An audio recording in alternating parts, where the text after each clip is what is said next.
अस्सलाम वालेकुम। कैसे हैं सब students? I hope so all of you will be fine.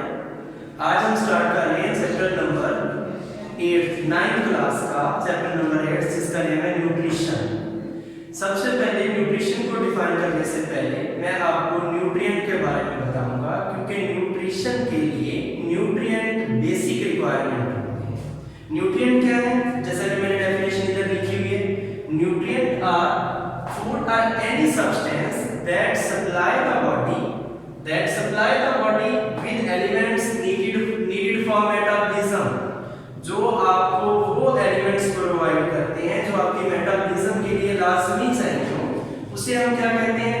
उसे हम न्यूट्रिएंट का नेम देते हैं। अब मेटाबॉलिज्म क्या है? मेटाबॉलिज्म बेसिकली आपकी बॉडी में इस वक्त दो रिएक्शन हो रहे हैं। एक रिएक्शन का नेम कैटाबॉलिज्म और दूसरे रिएक्शन का नेम एनाबॉलिज्म। कैटाबॉलिज्म में लार्ज मॉलिक्यूल टूटकर स्मॉल के अंदर चेंज होते हैं और एनाबॉलिज्म में स्मॉल मॉलिक्यूल मिलकर लार्ज मॉलिक्यूल बनाते हैं। दोनों की सम टोटल को इकट्ठे होने को हम क्या कहते हैं? मेटाबॉलिज्म।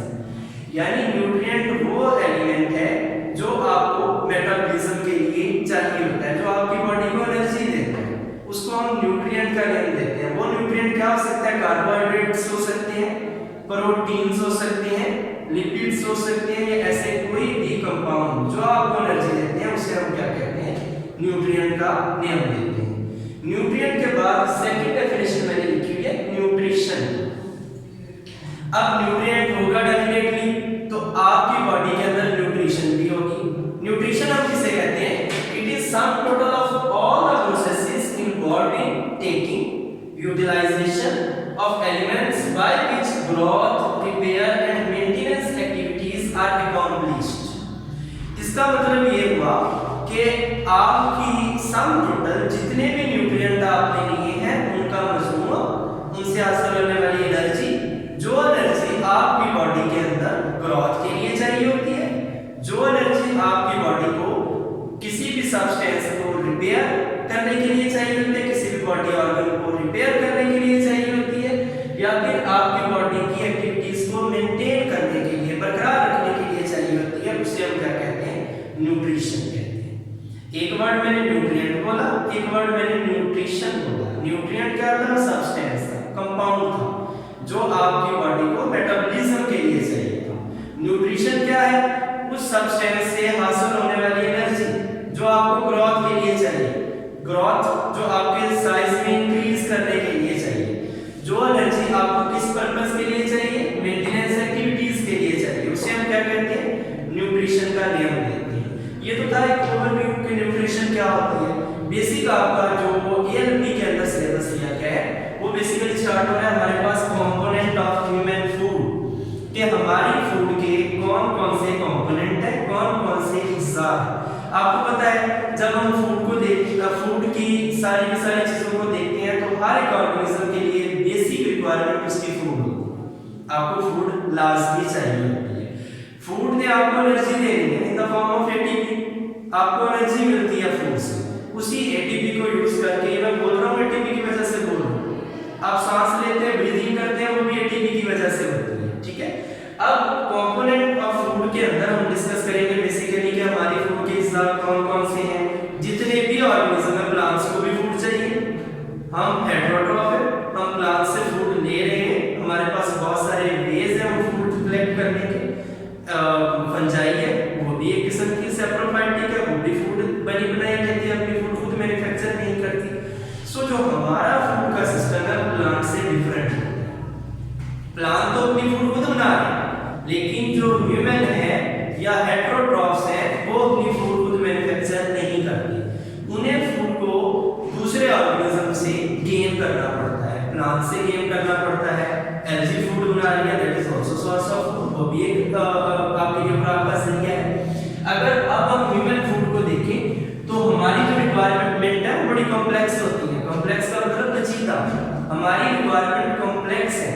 कॉम्प्लेक्स का मतलब आपकी बॉडी के अंदर एक डाइट बैलेंस शीट होनी चाहिए कि आपने कितनी डाइट लेनी है, कितनी क्वांटिटी में लेनी है, कितने कार्बोहाइड्रेट्स लेने हैं, कितने किलो कैलोरी एनर्जी रिक्वायरमेंट है आपकी। इन सारी चीजों को हमने एक कॉम्प्लेक्स शीट के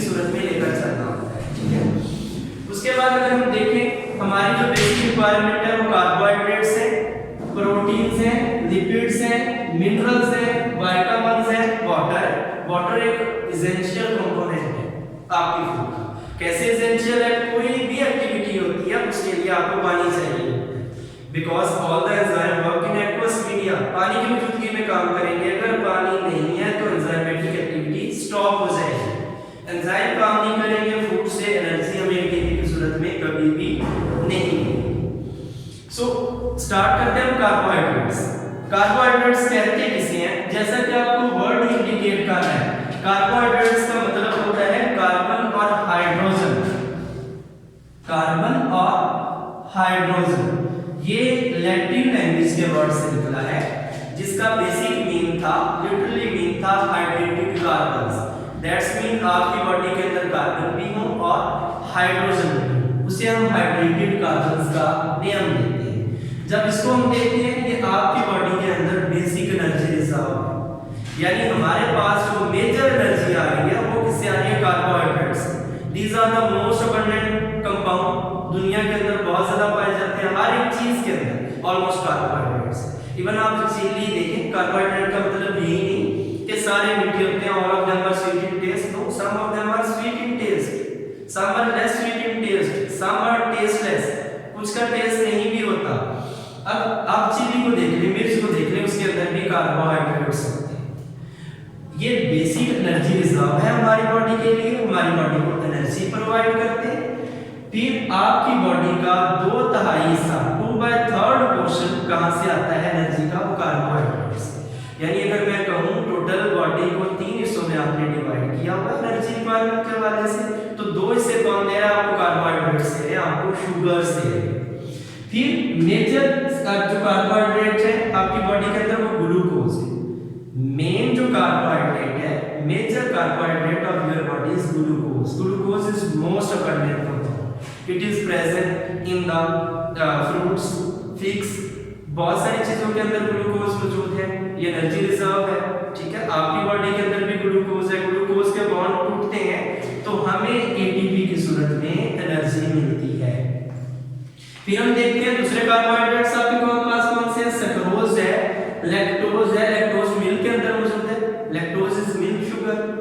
माल्टोज है, एक कार्बोहाइड्रेट जो 1 ग्राम कार्बोहाइड्रेट आपको कितनी एनर्जी प्रोवाइड करेगा? It will provide you 4 kilo calorie of energy. ये हमें total 4 kilo calorie energy provide करता है 1 ग्राम कार्बोहाइड्रेट। ठीक है, ये एनर्जी लिपिड से तो कम है देता, लेकिन प्रोटीन के बराबर, जितनी प्रोटीन एनर्जी देते हैं उतनी ही कार्बोहाइड्रेट एनर्जी देते हैं। फिर आप देखेंगे सोर्स, इसके क्या है? कार्बोहाइड्रेट्स इसके अंदर मौजूद है, मैंने पहले बताया दुनिया की तकरीबन हर चीज के अंदर कार्बोहाइड्रेट्स है। These are the most abundant compound. किसके अंदर मौजूद है? ब्रेड के अंदर, पास्ता के अंदर, फिर नेक्स्ट है बीन, जितने भी हैं, उसके बाद आपके पास पोटैटो है। मेन जो सोर्स है कार्बोहाइड्रेट का वो फोटोसिंथेसिस। कार्बोहाइड्रेट आपको पता है फोटोसिंथेसिस के दौरान ग्लूकोज बनता है। प्लांट के अंदर फोटोसिंथेसिस होती है, कार्बन डाइऑक्साइड और वाटर दोनों मॉलिक्यूल मिलते हैं तो कार्बोहाइड्रेट बनाते हैं, जिसका नेम क्या है?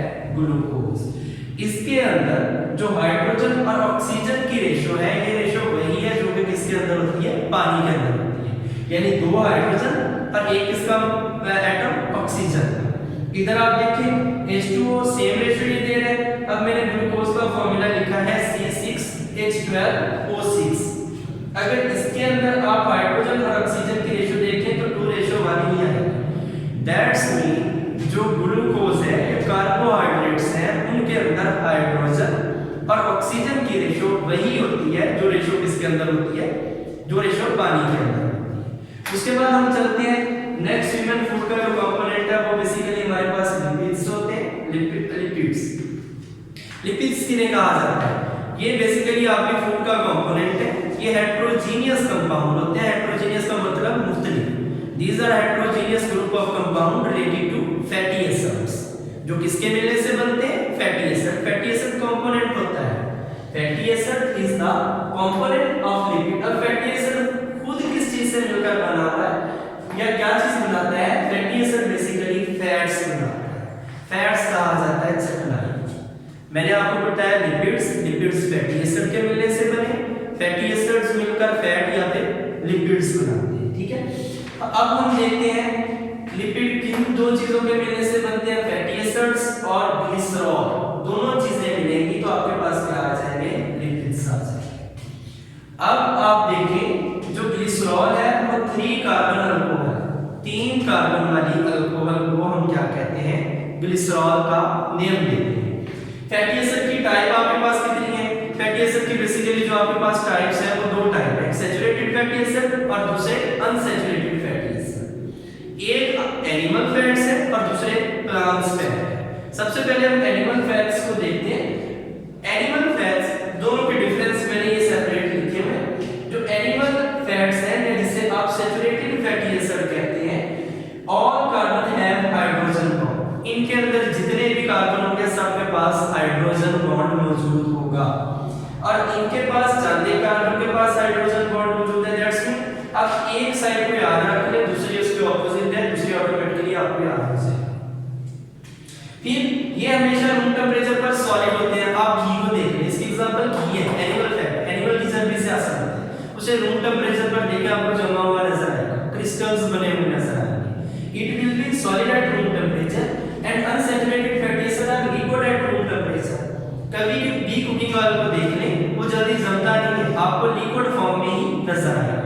फिर इसी तरह इसकी एग्जांपल है आपके पास बटर है, बटर के अंदर 70% सैचुरेटेड फैटी एसिड्स है और 30% अनसैचुरेटेड फैटी एसिड्स है।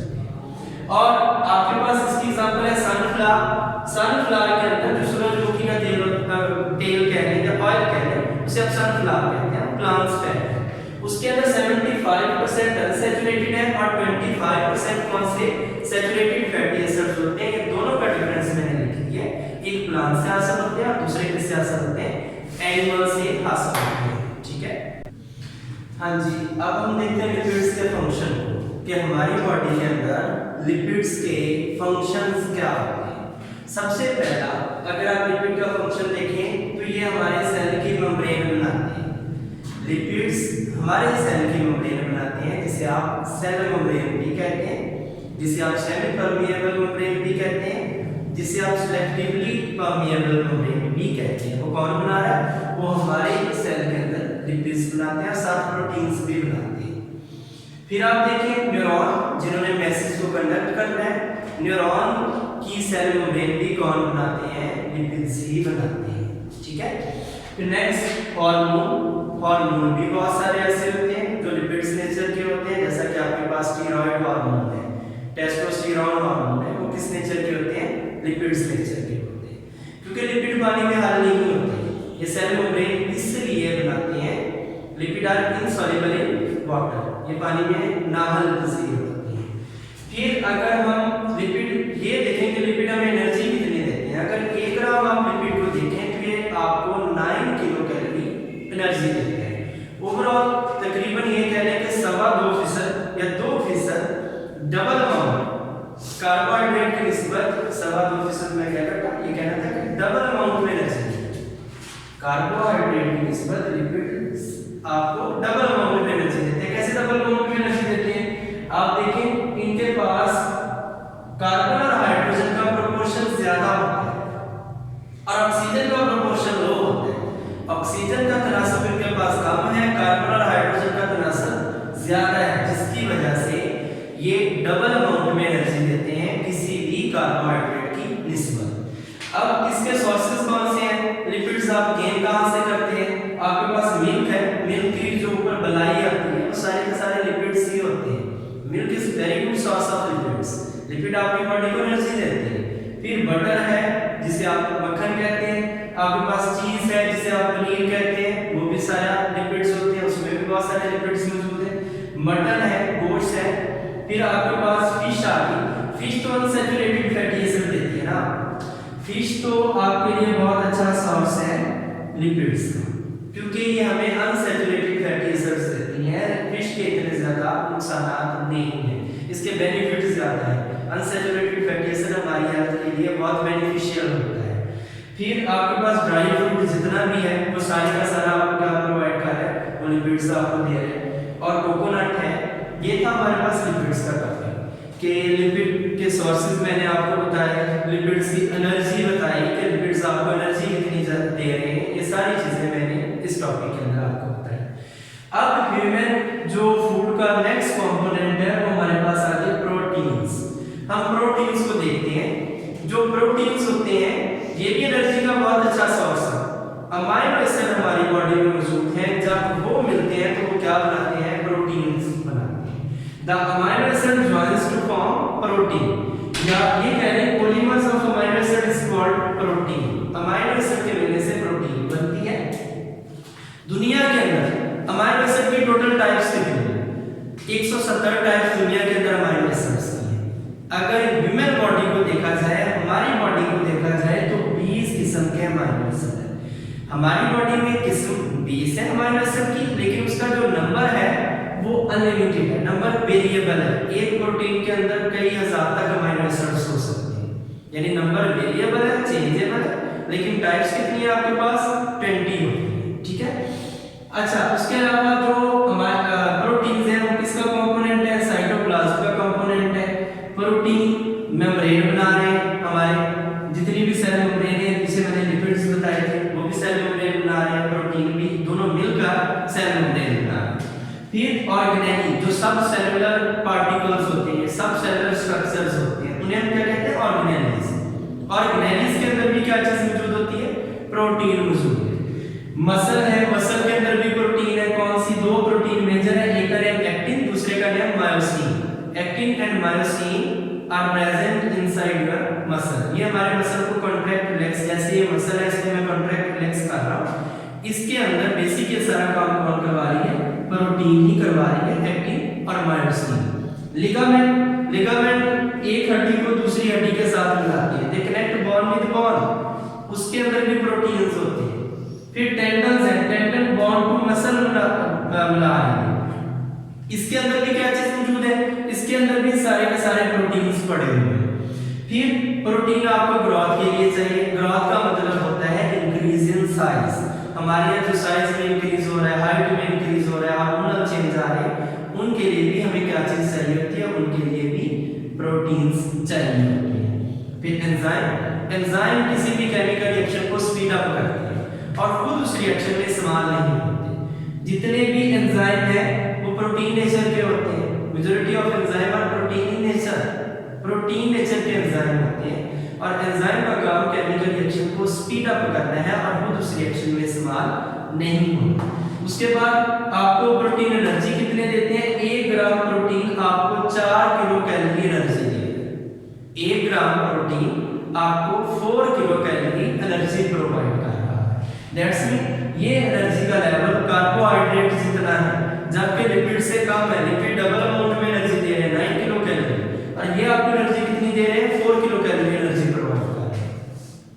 फिर जो प्रोटीन्स हैं ये आपकी बॉडी को डिफेंड भी करते हैं माइक्रो ऑर्गेनिज्म के अगेंस्ट, जिसे आप पैथोजन कहते हैं।